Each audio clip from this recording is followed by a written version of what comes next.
Di detik itu juga, aku merasakan peredaran darah ini berhenti seketika. Tanganku gemeteran seiring debar jantung yang berpacu lebih cepat dari biasanya.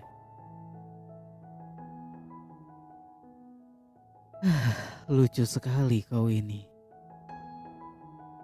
ucapnya sembari menepis tanganku. Aku masih diam di posisi yang sama. Entah kenapa laki-laki itu semakin tertawarnya. Bahkan sudut matanya mengeluarkan air mata saking gelinya. Sumpah, ini tidak lucu.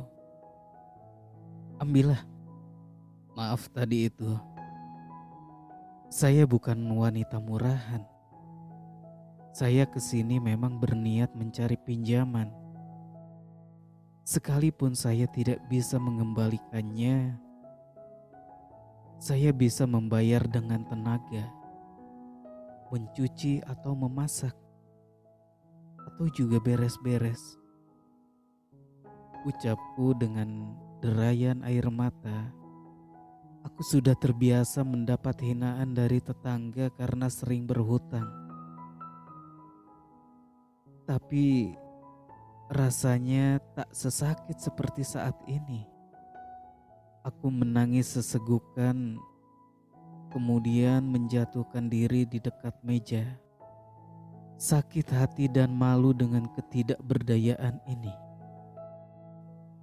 Namun, lagi-lagi bayangan Intan dan Najla semakin membuat dada ini sesak. Pulanglah.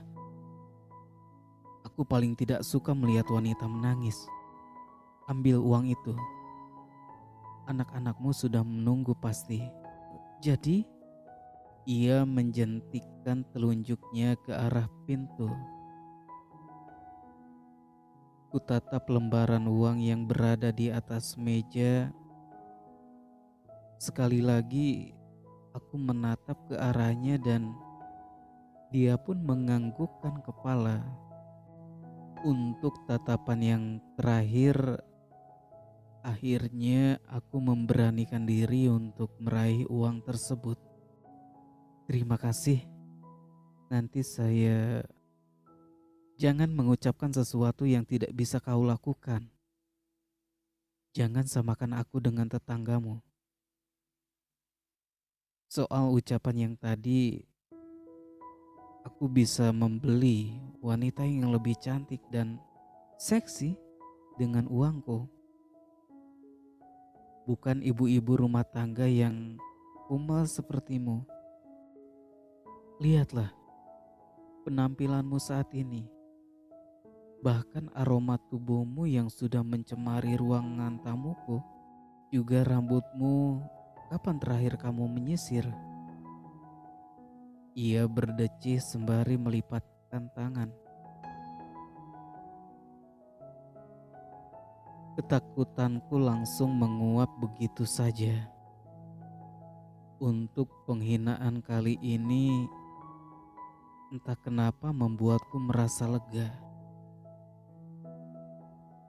Toh, apa yang dia ucapkan soal penampilanku memang benar adanya. Tak ingin membuang waktu, akhirnya aku pun berpamitan. Sekali lagi saya ucapkan terima kasih. Saya tak akan berjanji, namun suatu saat pasti akan saya kembalikan. Aku membungkukkan badan tanda hormat, kemudian berjalan menuju daun pintu. Sesegera mungkin aku harus keluar dari rumah ini. Perasaanku membuncah saat merasakan tebalnya lembaran uang yang kupegang. Perasaanku membuncah saat merasakan tebalnya lembaran uang yang kupegang. Entah berapa jumlahnya. Aku tak sempat menghitungnya, yang jelas saat ini aku harus buru-buru pulang. Kembalilah, aku tunggu kedatanganmu. Ucapnya terakhir kali sebelum aku benar-benar pergi dari rumahnya. Di ambang pintu tak sengaja aku menoleh ke arah di mana laki-laki itu berada. Ia tersenyum kepadaku dan terakhir mengedipkan sebelah matanya. Tak kuhiraukan, yang jelas aku sudah bahagia dengan sesuatu yang berada di dalam genggaman. Sepulang dari rumah laki-laki itu, aku singgah di sebuah warung kelontongan yang kebetulan tak jauh dari rumahnya. Berani juga kau menampakkan diri setelah berbulan-bulan kau tak bayar hutang. Sentak Bu Nilam, pemilik warung kelontongan itu. Ya, Bu Nilam salah satu dari tetangga yang pernah aku hutangi. Namun belum sempat kubayar.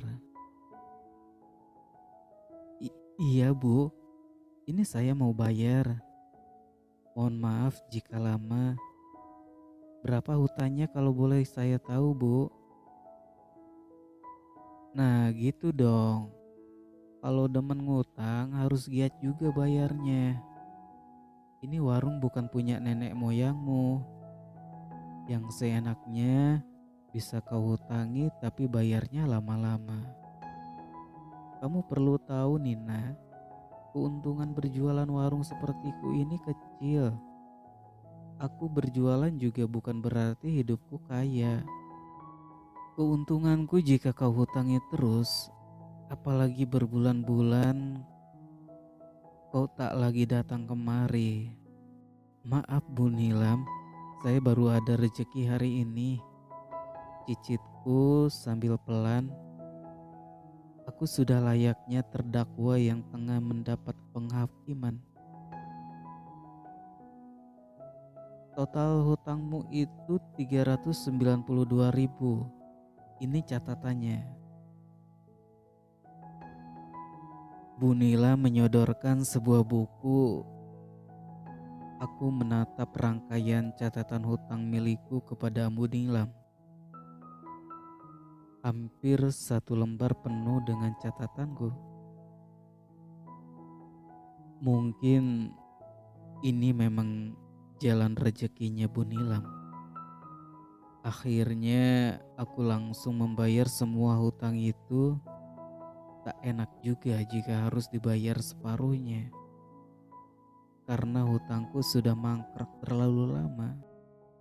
Aku membuka genggaman tangan saat kuhitung ulang, ternyata uangnya ada 500.000. Ya Tuhan, banyak sekali uangnya. Aku jadi mengingat akan lelaki tadi. Bahkan aku sampai lupa menanyakan namanya. Masih ada sisa 100.000 lagi, gumamku sambil lega. Saat membayar kepada Bu Nilam, tiba-tiba aku tersentak dengan kedatangan Bu Sinta. Ini dia orangnya. Kemana aja kamu Nina? Kebetulan kita bertemu di sini. Sekalian saya mau nagih janji. Bu Sinta, janji apa ya Bu? Alah, lupa atau memang pura-pura lupa? Saya heran sama kamu ya Nin. Awalnya saya memang niat bantu, tapi etika kamu sendiri yang bikin gondok. Sama Bu Sinta, ke saya aja baru bayar sekarang setelah berbulan-bulan ngilang. Tambah Bu Nilam, sontak Bu Sinta langsung mendelik ke arahku. Oh, bayar hutang ya? Kalau begitu mana punya saya? Perlu saya ingatkan, waktu itu kamu janji mengembalikannya besok. Nyatanya besoknya lagi ngilang. Saya meminjami uang karena janji kamu yang akan segera membayarnya. Sampai telat bayar SPP karena kamu loh, Nin. Maaf Bu Sinta, saya belum ada uang. Lalu di tangan kamu itu apa? Hanya ada segini lagi, Bu.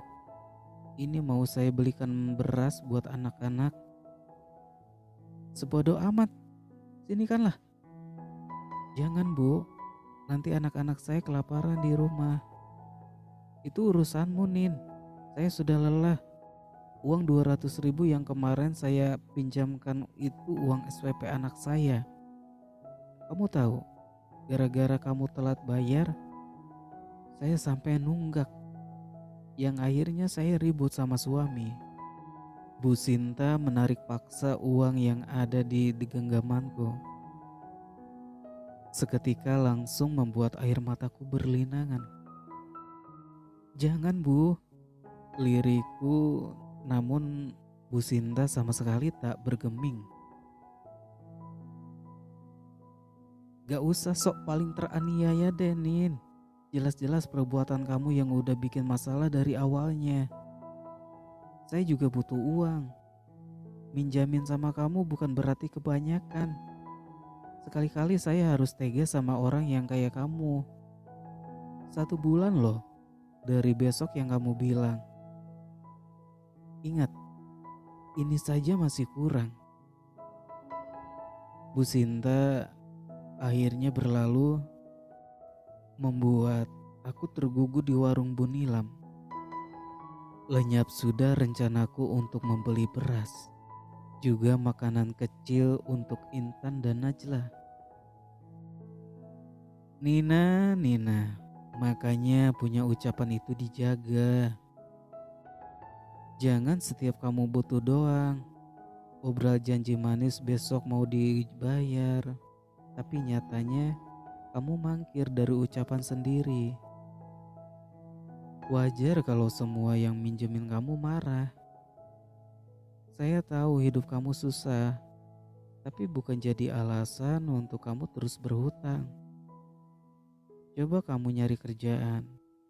Ini masih ada kembalian 8.000. Ucap Bu Nilam sembari menyodorkan kembalian. Masih ada sisa, Bu? Iya, hutangmu 392.000. Kamu kasih 400.000. Bisa saya minta dibelikan ke beras aja 0,5 kilo sama sebungkus mie instan? Bu Nilam tak menjawab. Ia langsung membalikan badan dan berjalan ke arah tempat penyimpanan beras. Aku mengikuti semua pergerakannya. Ya, Bu Nilam itu orangnya baik. Sebelum aku memutuskan tak lagi datang ke warungnya, dulu tempat ini sering aku datangi setiap hari. Wajar jika catatan hutangku penuh 1 lembar, karena hampir setiap hari aku berhutang padanya. Ini, Nin, di dalamnya saya kasih 1 butir telur buat anak-anakmu, juga makanan kecil untuk mereka. Bu Nila menyerahkan 1 kantong kresek, di dalamnya ada beras, 1 bungkus mie instan dan 1 butir telur. Juga 2 bungkus makanan ringan. Kembali, air mata ini keluar tak terkendali. Setelah tadi aku sudah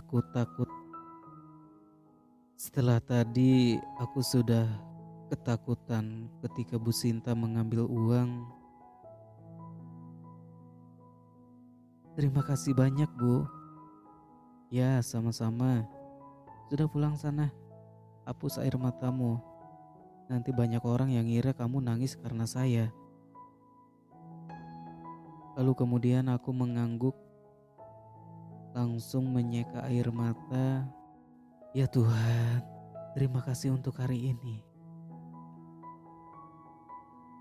Setibanya di rumah, Intan dan Najla menyambutku kegirangan.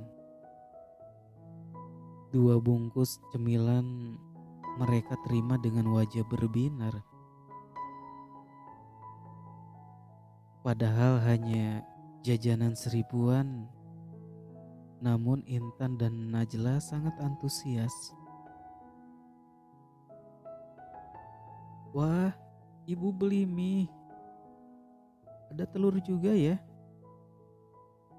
Anak-anak begitu bahagia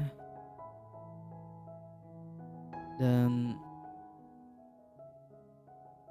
aku memutuskan untuk masak dulu. Nak, ibu mau masak dulu ya. Iya bu, cepat kita semua sudah lapar. Lalu kemudian aku mengangguk beranjak dari ruang tamu ke arah dapur. Baru sadar bahwa gas habis. Minyak sayur pun habis. Akhirnya aku menanak nasi dan mencampurnya dengan mie instan di atasnya.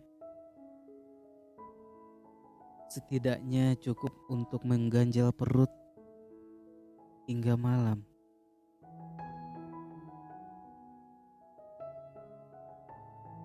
Jam menunjukkan pukul 9 malam, selarut ini Mas Iqbal belum juga pulang.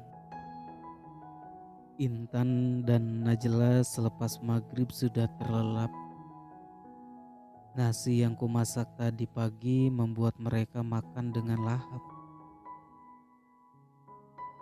Katanya enak karena bercampur mie instan. Bahkan Najla ingin dibuatkan nasi seperti tadi.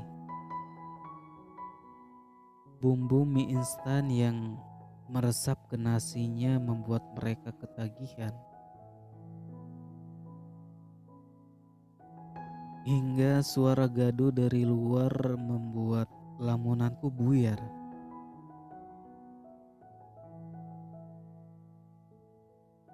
Segera aku mengintip dari balik jendela untuk melihat sumber kegaduhan itu.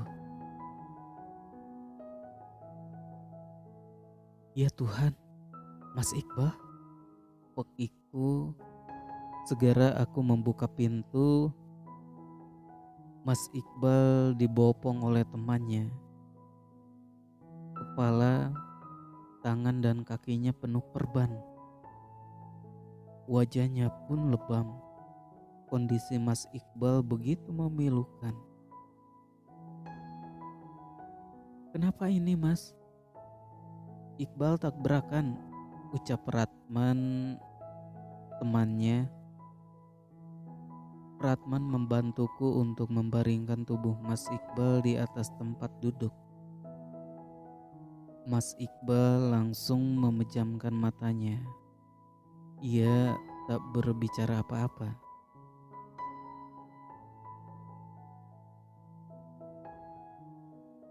Ketika mulutku sudah mengeluarkan isakan desir tai, banyak pertanyaan. Hanya sudut air matanya saja mengeluarkan air. Membuatku semakin pilu melihatnya.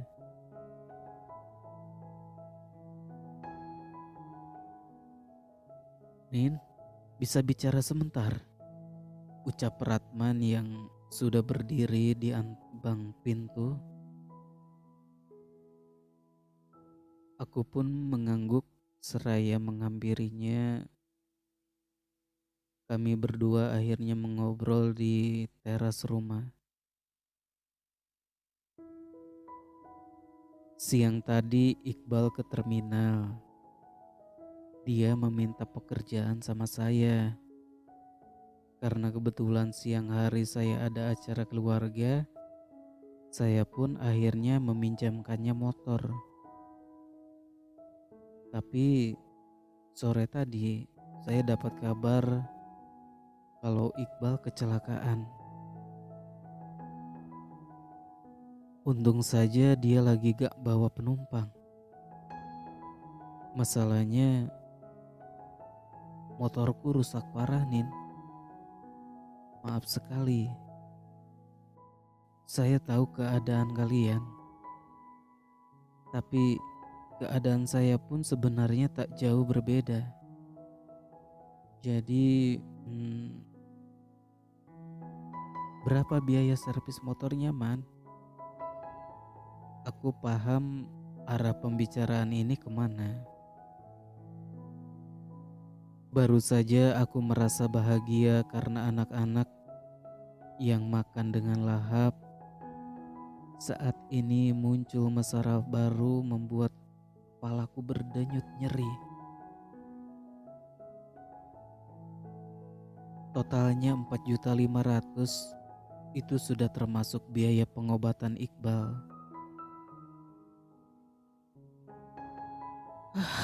Tiba-tiba suara teriakan Mas Iqbal membuat kami terperanjat.